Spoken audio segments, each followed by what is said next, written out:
I'm Adrienne Scott Ellis, and I have been teaching at Davis County School District for 30 years.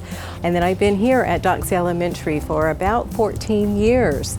So a few weeks ago, I introduced my students to Sowing Seeds of Change, which is an organization that was started as a result of the emotions and anguish that I was feeling with the onset of COVID, with the racial tension that was going on, the amount of people that were being laid off. All of these emotions just put me in a state where I had to do something, and a community garden was born. So I attended a city council meeting and just asked if I could use this space, and they said yes. I was able to get other individuals on board, and today we are looking at the construction of our greenhouse.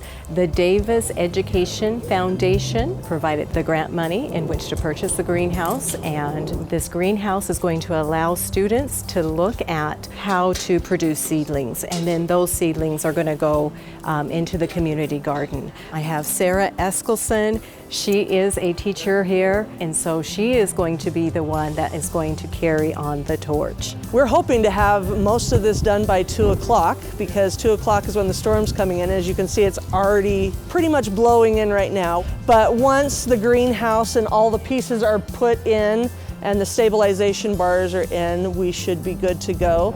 Just over the summer, we were able to grow plants and take baskets to those in the community that were suffering.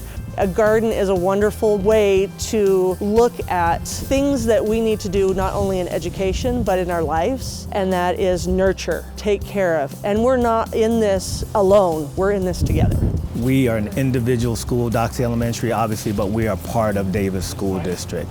And having the support is critical and important to us. We had a lot of rocks and bushes in our facilities department.